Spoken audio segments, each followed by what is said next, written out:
I'd like to check some information about your personal details, if I may. OK. Can you tell me what your family name is? It's Carlson. Carlson. And your first name? It's Dave. Any other names? My middle name's Ian. OK, that's male. And can you tell me what your address is? It's 3 Parkview Mansions, Castlefield, Manchester, M6 7DE. When were you admitted? Yesterday the 9th at 2 p.m. OK. 9th of November 2008 at 2 p.m. Duncan Ward. And do you know your hospital number? Yes, it's here. It's 19733045. OK. 33045. And what's your date of birth? 7953. Your telephone number? 0166 405 7001. OK. Are you married or single? I'm single. Right, single. What do you do for a living? I'm a postman. And lastly, who's your GP? Dr. Jones. OK, Mr. Carlson. Thank you. What's brought you here?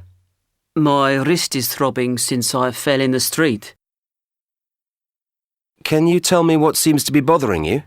I've got a really sore throat. What's brought you here? I've been getting a kind of boring pain right here which goes through to my back. Can you tell me what seems to be bothering you? Well, it feels a bit tender, just here on my right side. Can you tell me what seems to be bothering you? I've got this gnawing kind of pain right about here in my stomach. What can we do for you? Well, I've got this sharp pain up and down my leg.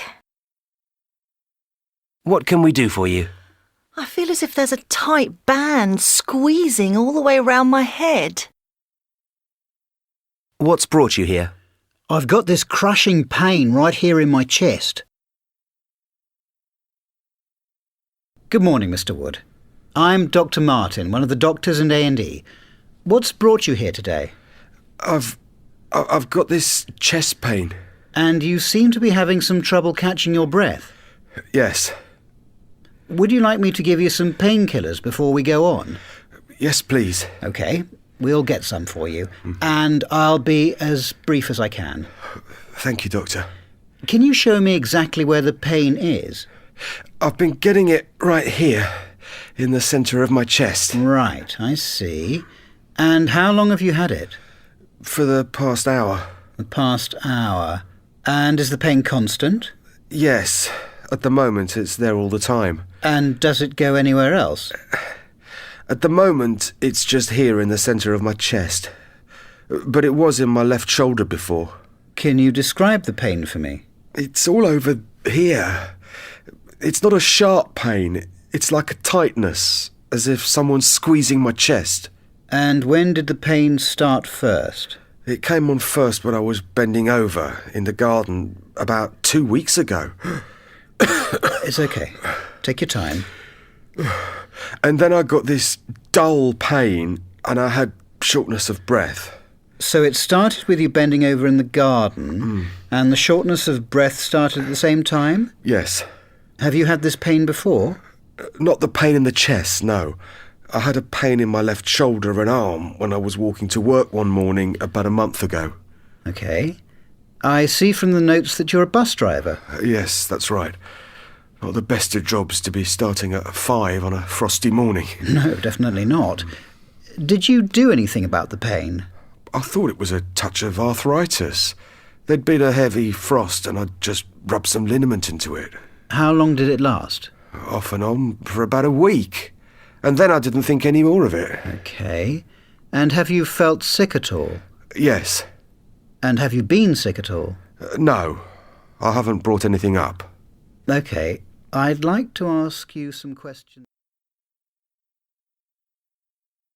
My name is Dr. Chowdhury, and I am a GP working in an inner-city area in London, just on the edge of the East End.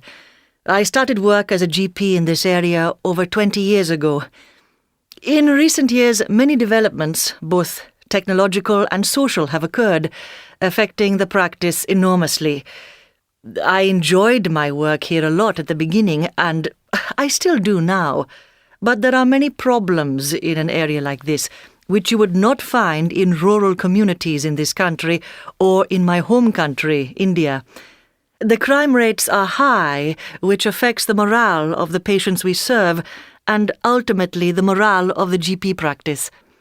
The workload is heavier than in most rural districts, which sometimes puts potential GPs off moving into the area.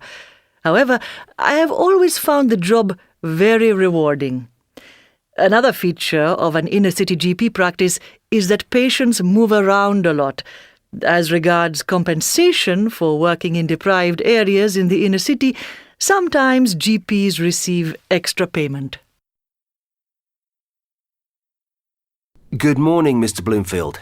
My name's Dr. Dixon. I'm a locum GP standing in for Dr. Wright. What can we do for you? I've been having some problems with my breathing. Can you tell me a little bit more about this? Well, I keep getting breathlessness and wheezing in my chest. It all started about 3 weeks ago, and I've been coughing a lot with it. Some white phlegm. I thought it might be a cold coming on, but then after about another week, I started finding it more and more difficult to catch my breath. Right. So you've had the wheezing and the breathlessness for roughly 3 weeks? Yes, give or take a day. And do you get these bouts of wheezing and shortness of breath every day? No, they come and go. How frequently do you get them? The first week there was only one, I think, and then they started getting worse, 3-4 times a week. It's not being able to get my breath that's really worrying. And so the attacks, have they increased in the past 2 weeks? Yes, they're much more frequent. Okay. When do the attacks come on? At any time, but they seem to be worse at night and in the morning. Have you noticed any change in the severity of the attacks, especially in the morning? Yeah, Do they wake you up at night? about 3 times a week. I see. You been off work at all? No, but I nearly didn't go in yesterday. Was that the worst so far? Yeah. And have you had anything else with it? I've felt a bit tight across the chest. Any pain with it? No, just tightness. Are you aware of anything that triggers the attacks? Like what? Dust, feathers, new carpets? No, I can't really say I am. Okay. Have you had any infections recently, like flu or sore throat or chest infection? No, not for a long time, except this. And what about medications? Are you taking anything? No, No aspirin? no, Are you doing any exercise? Jogging, for instance? no. What about pets? Do you have pets at home? No, but my neighbours have a cat, but I don't see it that much. Everything okay at home? Yeah, things are fine. And what about work? I see you're a civil servant. Any stress or problems at work or anything like that? Work's been getting me down recently. In what way? Well, there's been a lot of changes going on recently, and I suppose I'm a bit anxious, what with the mortgage and that. And this has been getting to you? Yes, more and more. I see. And does the wheezing, etc., continue over the weekends? No. When I come to think about it, it doesn't. Okay. Some general questions. Have you ever had anything like this before? No, never. Do you have other illnesses? Um, High blood pressure, diabetes, or heart problems? no, nothing like that. This is the first time I've been ill in my life. Has anyone in your family had anything similar? No, not as far as I know. What about eczema? Anyone in your family with that? Both my sister and my mother have it. Okay. Do you smoke? No. You drink? Just socially. Maybe a couple of beers a week, nothing more than that. Is your appetite okay? Yes, I never seem to have any problems on that score. Bowels okay? Yes? Waterworks okay? Yes? Sleeping okay? Yes? General health okay otherwise? Yes. I think we'd better have a look at you. Could you just pop behind the screen and... There are many things that will become obvious once you have done your first ward round, but I can give you a few tips that helped me on my first day. The first thing is, make sure you know the names of all your patients and where they are in the ward, as you want to demonstrate that you are familiar with your patients. The next tip is always check with the bed managers if any patients have been moved, and if so, where to, in order to avoid wasting time, especially the consultants, running around looking for patients. Also, make sure you have all the case notes, x-rays and so on hand so that you can refer to them quickly. It is useful to invite a nurse who knows your patients to come on rounds with you, because they may be more knowledgeable about the patients on the ward than you are. As regards the case histories and results, record them clearly and concisely. In that way, you can access information easily. Once the procedure is explained to the patient, advice is given about what preparation is required before it is carried out. The patient is asked to stop anti-acid therapy for 2 weeks beforehand, if possible.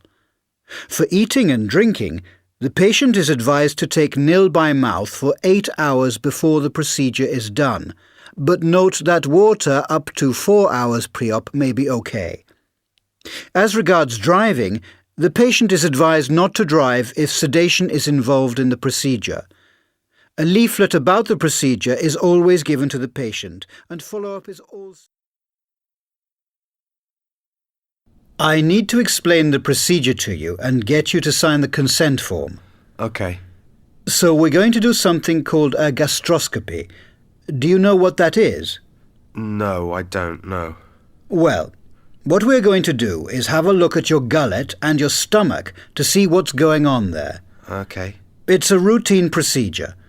What we're going to do first is to give you something to help you relax, and then we're going to numb your throat with a spray. Then we are going to pass a bendy tube, which is no thicker than your little finger, down through your throat into your stomach. Okay? I see. The tube will have a tiny camera on the end so that we can look at your stomach. And if we see anything there, what we can do is take a tiny tissue sample. Right. We're also going to blow some air into your stomach to help us see a bit better, so you will feel a bit full and possibly want to belch. It sounds a bit scary. I agree. Now, I just have to go through some possible side effects of the gastroscopy, if that's okay with you. Yes, fine. First of all, I can assure you that in most cases the procedure is problem-free, but I have to point out to you some side effects so that you are aware of them before you sign the consent form. Is that okay? Yes, fine. Right. Well, some people can have a mild sore throat for a day or two after the procedure. And if you have been given something to make you drowsy, you may feel a bit tired afterwards as well. And some people can get a chest infection or pneumonia. But remember, this does not mean that you will necessarily get these as well. Okay, I hope not. And on the odd occasion, the endoscope can cause some bleeding or infection in the gut, and can also puncture the gullet or stomach, but this happens very rarely. I see. Is there anything that you would like to ask me or go over again, or are you okay with all this?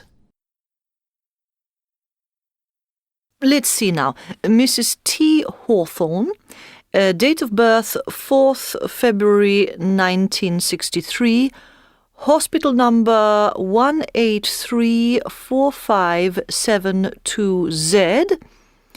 She was prescribed tramadol today, 15th October 2009, given intramuscularly 50 milligrams, started on 13th of October at 11:30.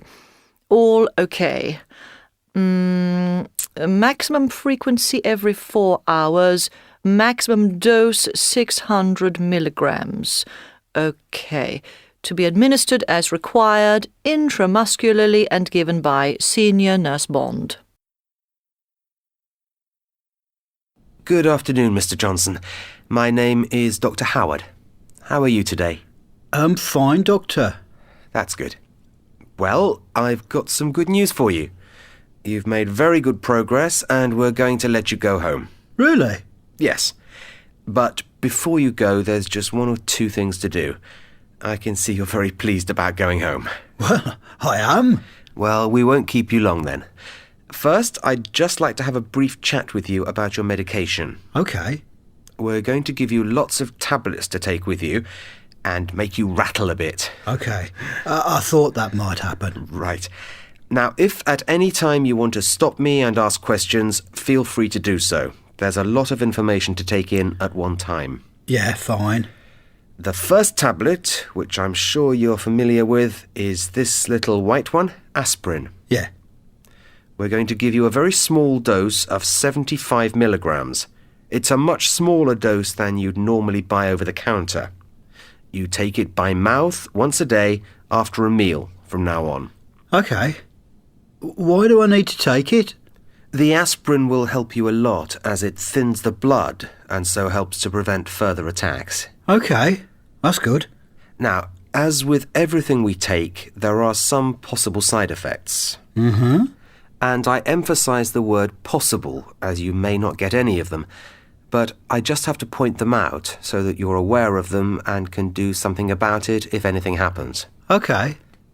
Sometimes people get an upset stomach, or aspirin can make the stools of some people dark and smelly, or it can cause bleeding, like nosebleeds, or shortness of breath. But remember, I'm just pointing them out to you so that you're aware of them. Also, look at the leaflet that comes with the tablets. If you do get anything, just get in touch with your GP. Is everything okay so far? Yeah? Okay. Would you like to go through everything and explain it to me? What about work? Do you have any problems there?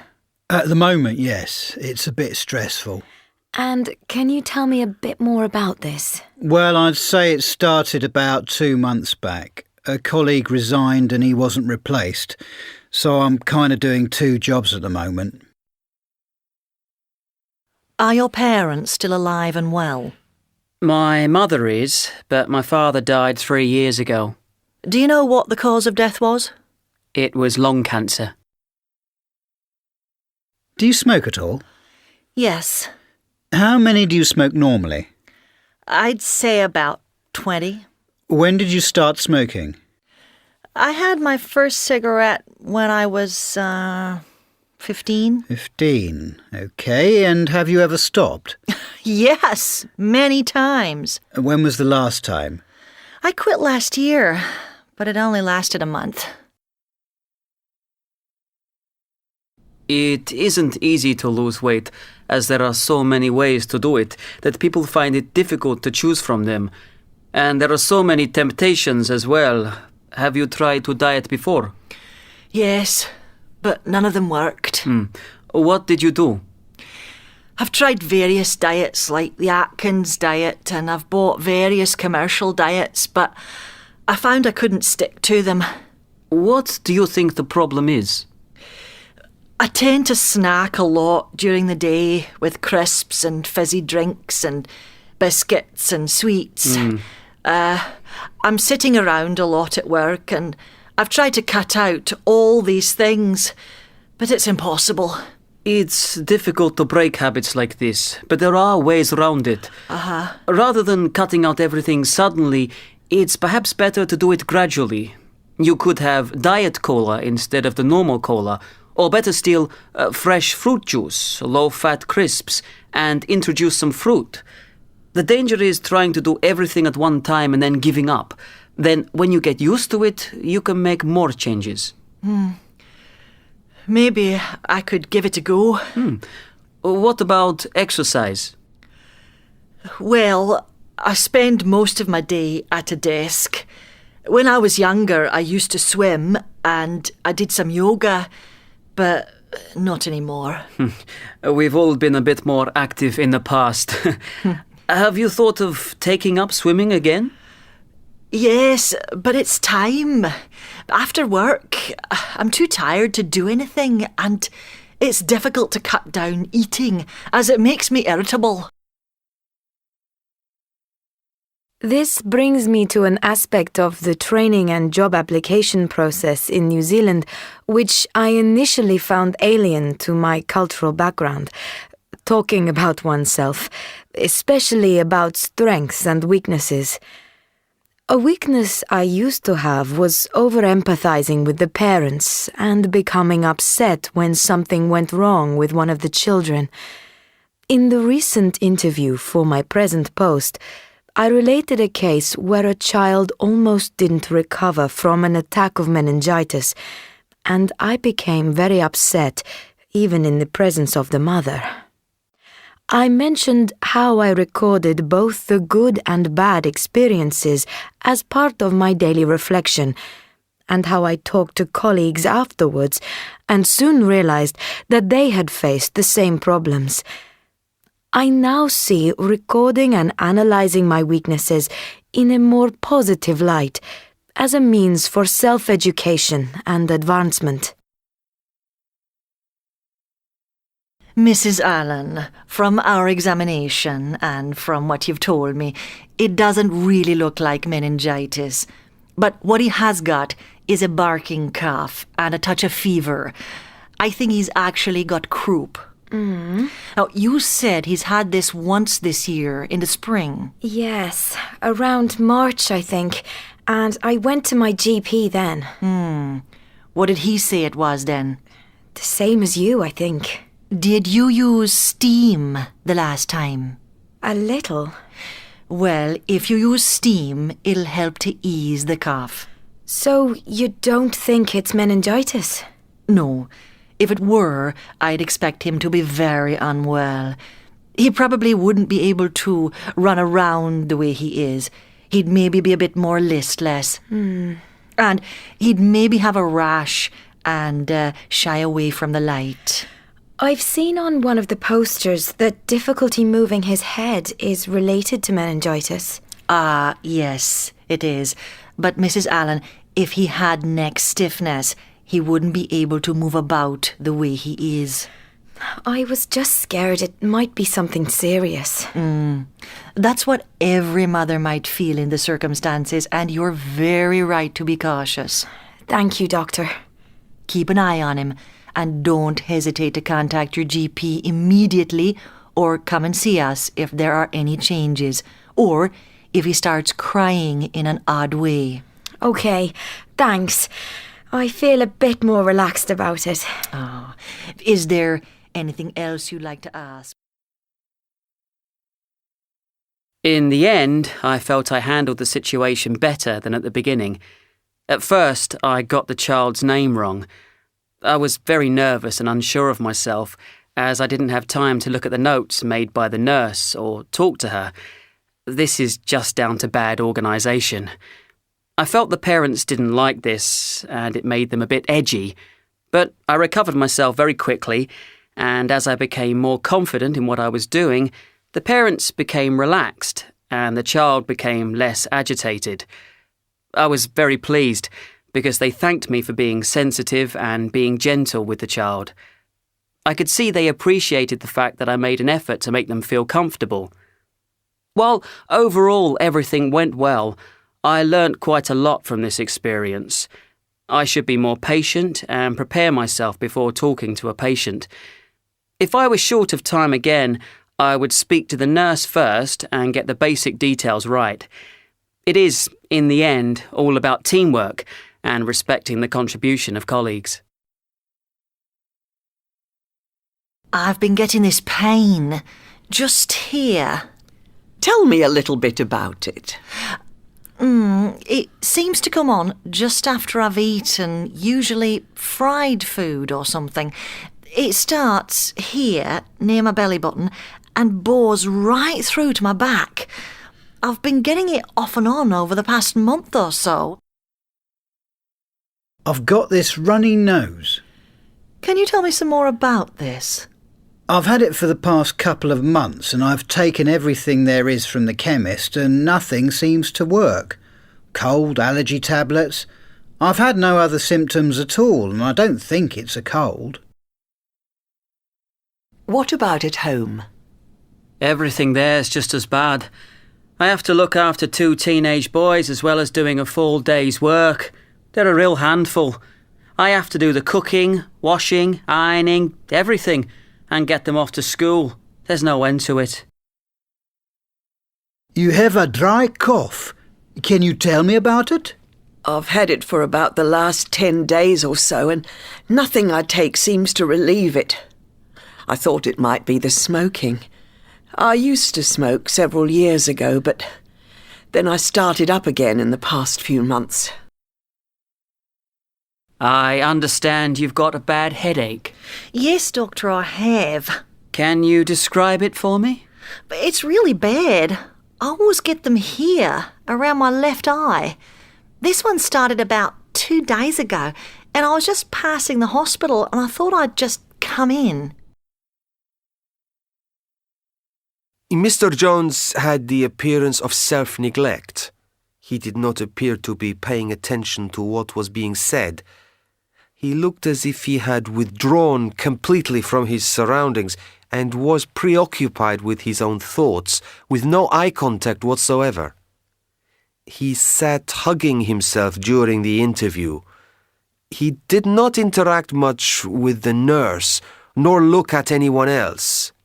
He left me feeling in quite a low mood myself.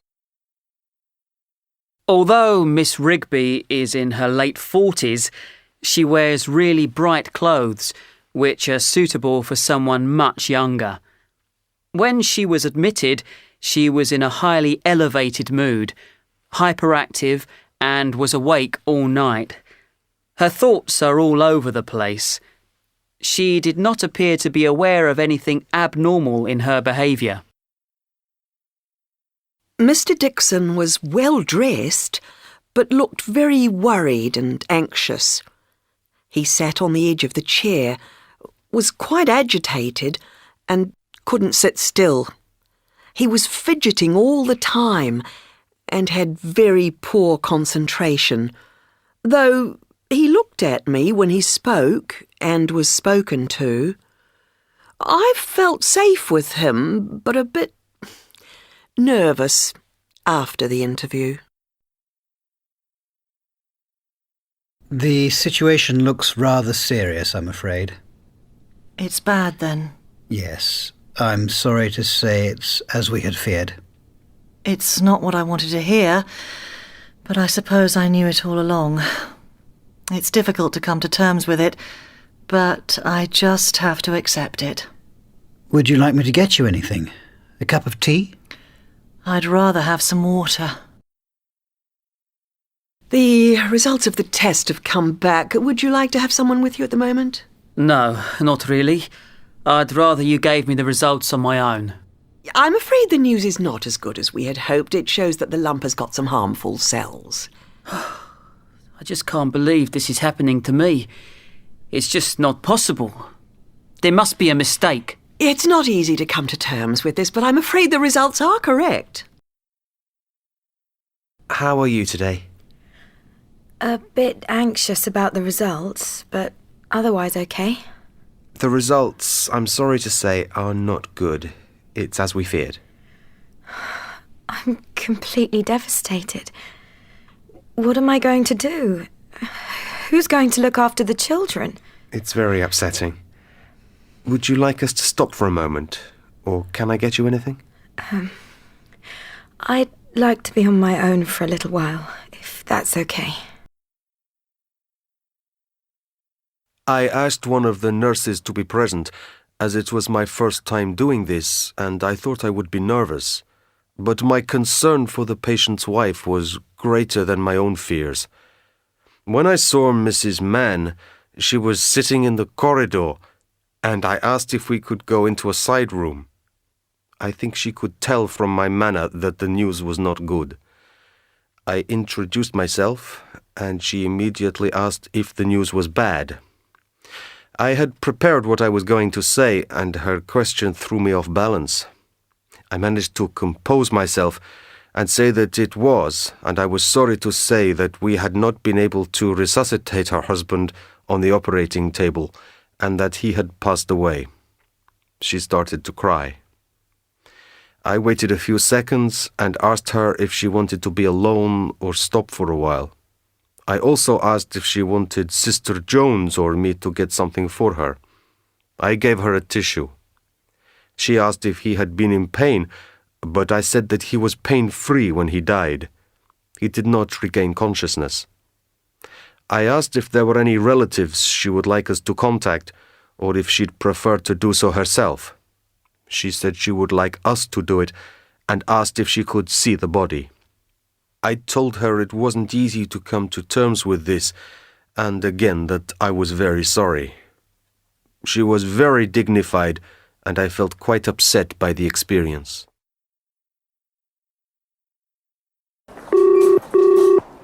Hello, Dr. McLaren here? Hello, it's Dr. John Duncan in A&E. Yes? I'm really sorry to disturb you, but... That's perfectly okay. Thank you. We have an emergency and I'm on my own as someone's off sick. Tell me what's happened.